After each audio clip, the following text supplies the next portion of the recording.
Today we're going to create a mashup, a fun and adventurous way to make something fresh out of something stale.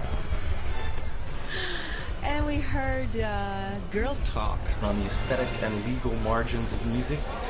When you experiment with cut-ups over a period of time, you find that some of the cut-ups seem to refer to future events. Stop at random and cut in a phrase. Now, how random is random?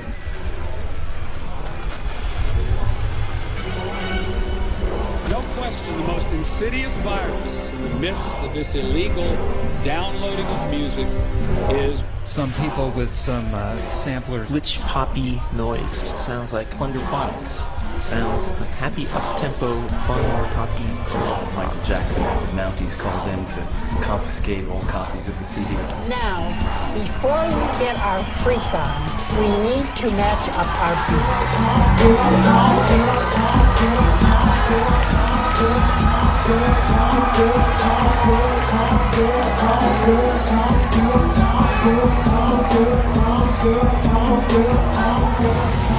Please, levels up, make some noise! Is Cleveland all right tonight? The operator, on some level, knew just where he was cutting in.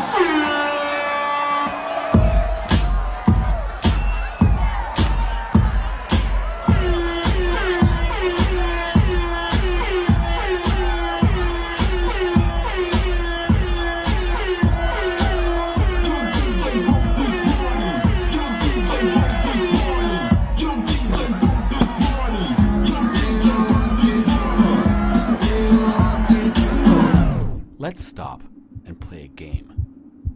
See if you can tell me the author of this song.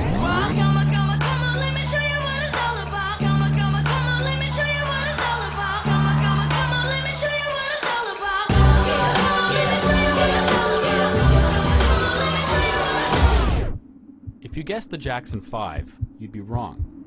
Try again.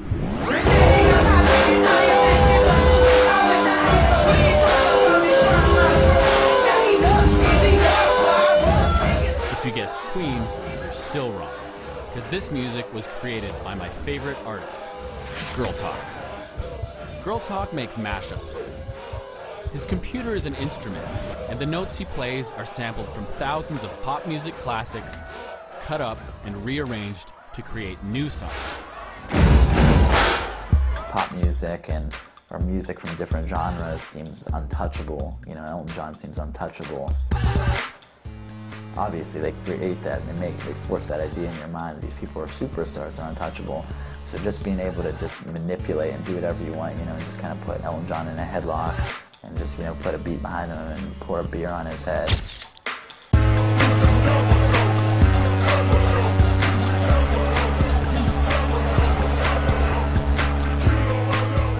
Whether or not you think this music is original isn't the point, because the rules of this game don't depend on who made the songs. They depend on who owns the copyright. And according to the people that do, sampling even a single note is grounds for a lawsuit. That means these kids should not be dancing. And you shouldn't be watching, because using these songs in my movie is against the rules too. And the fact that there are people out there calling my favorite artist a criminal is exactly why I need to make this film.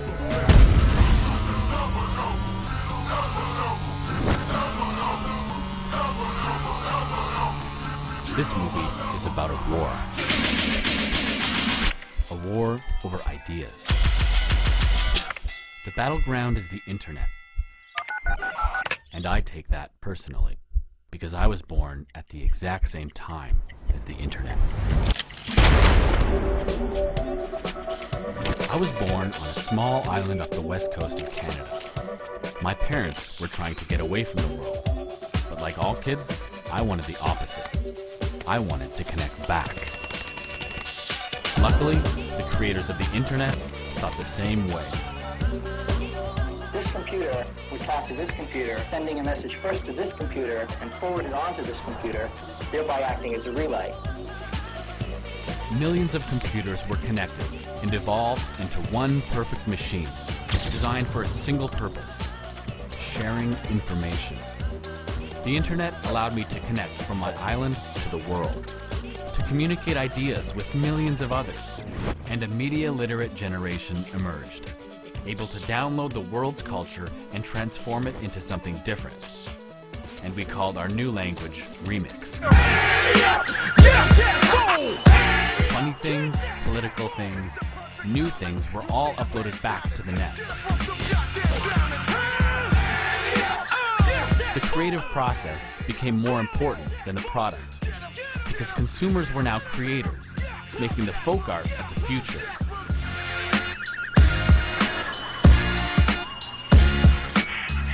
But the people who owned the culture that we remixed, they represented the past, and they declared war.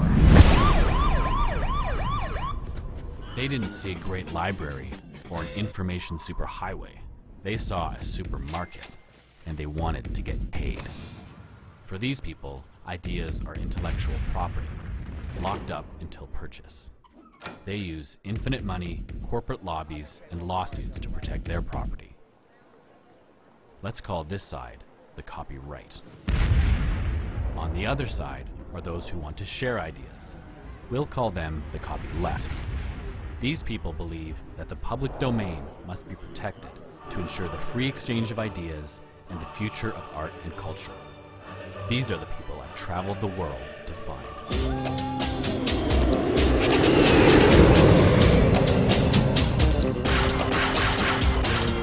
Together we've drafted a manifesto, and it goes like this. Culture always builds on the past, but the past will always try to control the future. Our future is becoming less free, and to build free societies, we need to limit the control of the past. What these kids are doing on this dance floor is unraveling that control. The future and the past are dueling it out right here, and whoever wins gets to decide if ideas will be determined by the public domain or private corporations in science, industry, medicine, our entire culture. But let's start with everyone's favorite battle: music.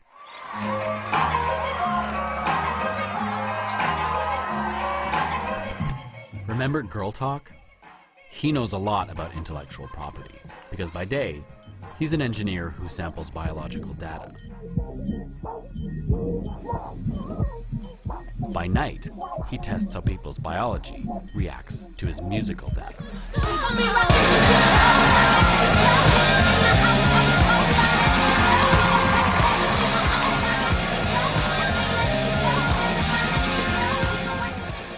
You know, people have a hard time taking a step back and thinking, wow, sampling is an instrument.